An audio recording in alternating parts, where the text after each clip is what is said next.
السلام علیکم فرینڈز، آپ کو ایک خبر بتانے لگا ہوں کہ ایک بار پھر سے ویکسین کی پابندی لگائی جا چکی ہے۔ سعودی عربیہ جانے والے آپ پھر سے محتاط ہو جائیں کیونکہ دوبارہ سے نوٹیفیکیشن جاری کر دیا گیا ہے۔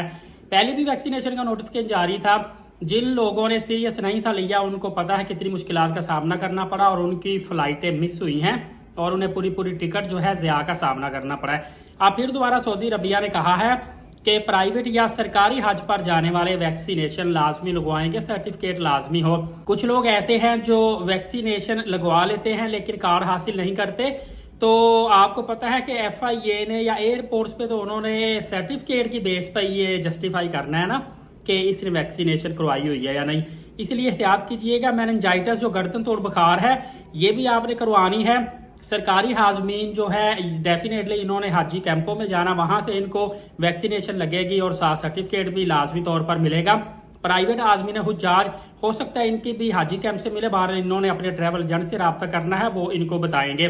اس کے علاوہ اگر آپ پرائیویٹ طور پہ اپنے طور پہ مطلب دور نہیں جا سکتے تو پھر آپ کسی بھی میڈیکل سٹور پہ جائیں، اس کی میننجائٹس کی زیادہ کاسٹ نہیں ہے، وہاں سے ویکسینیشن لے لیں، لیکن لگوانی پھر بھی آپ نے کسی گورنمنٹ ادارے یا محکمہ ہیلتھ کی طرف سے ہے جہاں سے آپ کو ایک اتھورائزڈ سرٹیفکیٹ مل سکے۔ اس چیز کا آپ خیال کریں گے تو پھر آپ کے لیے آسانی ہوگی، ورنہ آپ یہ نہ کہیے گا کہ کیونکہ عمرہ پہ تو آپ کو پتا ہے کوئی 2.5-3 لاکھ روپے ضائع ہوتا ہے، خدا نخواستہ ویکسینیشن نہ لگانے کی وجہ سے اگر آپ کی فلائٹ چھوٹ گئی حج پہ تو 12 سے 15 لاکھ روپے کا نقصان ہوگا۔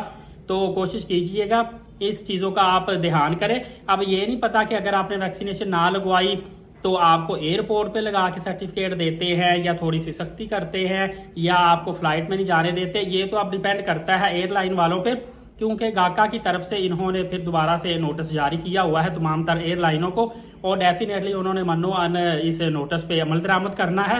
لہٰذا کوشش کیجئے گا کہ آپ کی طرف سے کسی قسم کی کمی کوتاہی نہ ہو۔ باقی اللہ پاک تمام تر حجاج کرام پہ انشاءاللہ آسانیاں پیدا فرمائے گا اور آپ کے لیے خوشحالی کے راستے اوپن کرے گا۔ میرے تمام تر سبسکرائبر اور ویورز کے لیے بھی میری دعا ہے کہ اللہ پاک ان کو بار بار بعد عمرہ کی سعادت نصیب فرمائے۔ ایلیٹ ثاقب یوٹیوب چینل کو سبسکرائب کر کے بیل نوٹیفیکیشن کو آل کر لیں، نماز قائم کریں، نبی پاک صلی اللہ علیہ وآلہ وسلم پہ روزانہ کثرت سے درود پاک اور قرآن مقدس کی تلاوت کرتے رہا کریں۔ اجازت دیں، شکریہ، جزاک اللہ۔